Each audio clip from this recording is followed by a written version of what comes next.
ഷിംജിതയെ police പിടികൂടിയതിൽ അടിമുടി നാടകീയത. കസ്റ്റഡിയിലെടുക്കാൻ പോയത് police ഉദ്യോഗസ്ഥന്റെ കാറിൽ. മഫ്റ്റിയിൽ നിന്ന് യൂണിഫോമിലേക്ക് പോലീസ് മാറിയതും കാറിൽ നിന്ന് പോലീസ് ജീപ്പിലേക്ക് മാറിയതും ഞൊടിയിടയ്ക്കുള്ളിൽ.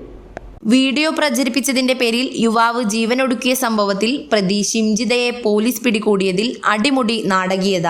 പ്രതിഷേധക്കാരെ തന്ത്രപരമായി കബളിപ്പിച്ചാണ് പിടികൂടിയതും കോടതിയിൽ എത്തിച്ചതും. അറസ്റ്റ് ചെയ്ത് വൈദ്യപരിശോധനയ്ക്ക് എത്തിക്കുന്നതുവരെ മാധ്യമങ്ങളിൽ നിന്ന് നടപടികൾ മറച്ചുവെക്കാൻ പോലീസിന് സാധിച്ചു. യുവതിയിൽ നിന്ന് തുടക്കത്തിൽ തന്നെ മൊബൈൽ ഫോൺ കസ്റ്റഡിയിലെടുത്തു.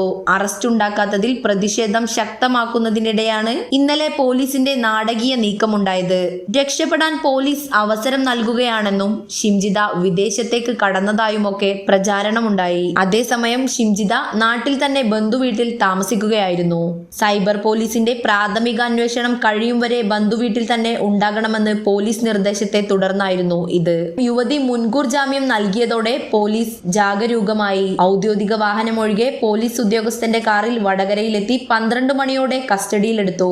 പോലീസ് വിശദീകരണം നൽകാനെന്ന് പറഞ്ഞാണ് കസ്റ്റഡിയിലെടുത്തത്. കൊയിലാണ്ടി താലൂക്ക് ആശുപത്രിയിൽ എത്തിച്ചത് രോഗിയെ കൊണ്ടുവരുന്ന രീതിയിലായിരുന്നു.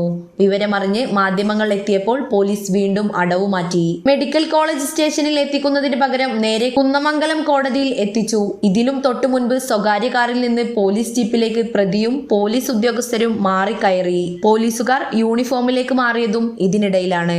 പ്രതിയെ ഹാജരാക്കുന്നതിന് മുന്നോടിയായി ജുഡീഷ്യൽ 1ാം ക്ലാസ് മജിസ്ട്രേറ്റ് കോടതിയിലും പരിസരത്തും കനത്ത സുരക്ഷ പോലീസ് ഒരുക്കിയിരുന്നു. കറുത്ത ബുർഗ ധരിച്ചാണ് കോടതിയിൽ ഹാജരാക്കിയത്.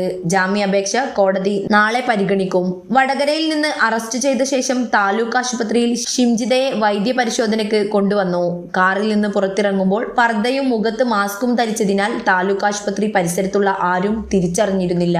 വനിതാ പോലീസും ഒരു പുരുഷ പോലീസുമാണ് ഷിംജിതക്കൊപ്പം അകത്തു പ്രവേശിച്ചത്. 10 മിനിറ്റിനുള്ളിൽ തന്നെ വൈദ്യപരിശോധന പൂർത്തിയായി. ഇതിനുള്ളിൽ ചുരുക്കം ചില മാധ്യമപ്രവർത്തകർ വിവരമറിഞ്ഞ് സ്ഥലത്തെത്തി. പുറത്തേക്ക് വരുന്നത് മാധ്യമപ്രവർത്തകർ വീഡിയോ പകർത്തി. പൊതുജനങ്ങൾ ആരും തിരിച്ചറിഞ്ഞില്ല.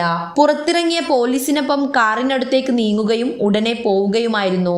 പെറ്റി കേസിൽ പോലും കയ്യാമം വച്ചു കൊണ്ടുപോകുന്ന പോലീസ് പ്രതിയെ VIP പരിഗണന നൽകിയ സംഭവം അന്വേഷിക്കണമെന്ന് DYFI ആവശ്യപ്പെട്ടു. News desk news 99.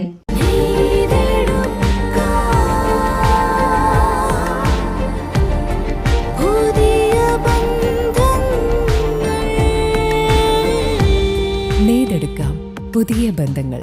Bridal craft the wedding mall, Pan Bazar, Tirur.